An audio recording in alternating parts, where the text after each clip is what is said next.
প্রিয় বন্ধুরা, যাদের অ্যাকাউন্ট ইলা ব্যাংকে, ইলা ব্যাংকের আইবিএন সার্টিফিকেট আপনারা কিভাবে অ্যাপস থেকে ডাউনলোড করবেন, ওইটাই আমি আজকে আপনাদেরকে দেখাবো। তাহলে চলুন মোবাইলের স্ক্রিনে। মোবাইলের স্ক্রিনে আসার পরে আপনারা চলে যাবেন আপনাদের ইলা ব্যাংকের যে সফটওয়্যার আছে, এই সফটওয়্যার আছে অর্থাৎ ইলা ব্যাংকের অ্যাপসে চলে যাবেন। এই যে ইলা ব্যাংকে আমি ঢুকলাম। আপনারাও আপনাদের ফিঙ্গার দিয়ে অথবা পাসওয়ার্ড দিয়ে আপনারা অ্যাপসটি লগইন করে নেবেন। লগইন করার পরে এখানে এমন একটি পেজ আপনাদের সামনে শো করবে। এখান থেকে আপনারা এই যে দেখেন বিএইচডি অ্যাকাউন্ট অর্থাৎ আপনার অ্যাকাউন্ট ব্যালেন্স যেখানে শো করবে আপনারা এখানে টাচ করবেন। আমি এখানে টাচ করার পরে এরকম একটি অপশন আসবে, এরকম একটি পেজ আসবে। দেখেন এখানে উপরে লেখা আছে আইবিএন লেটার। এই আইবিএন লেটারে আমি টাচ করব, ক্লিক করব। আপনারাও ঠিক আমার মতো আইবিএন লেটারে ক্লিক করবেন।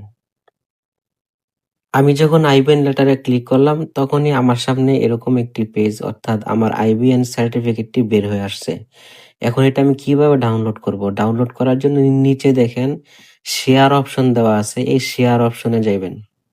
শেয়ার অপশনে যাওয়ার পরে এরকম অপশন আসবে ইমো, হোয়াটসঅ্যাপ, কাম স্ক্যানার অর্থাৎ সবগুলো আপনি যেটার মধ্যে শেয়ার করতে ইচ্ছুক আপনি সেখানে শেয়ার করে নেবেন। আমি হোয়াটসঅ্যাপে শেয়ার করব।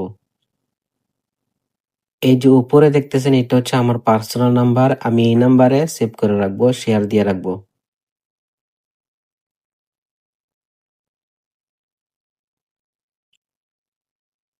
বাস আমার মোবাইলে এখন আইবিএন সার্টিফিকেটটি ডাউনলোড হয়ে গেছে। আমি যে কোনো সময় মোবাইল থেকে যে কোনো কাজে লাগাতে পারবো। আপনারাও আমার মতো এভাবে করবেন। আমার ভিডিওটি যদি ভালো লেগে থাকে একটা লাইক দিবেন। আমার পেজটি যদি ফলো করার প্রয়োজন মনে করেন ফলো করে রাখবেন। ধন্যবাদ সবাইকে। আপনার বন্ধুদের সাথে শেয়ার করে দেবেন ভিডিওটি।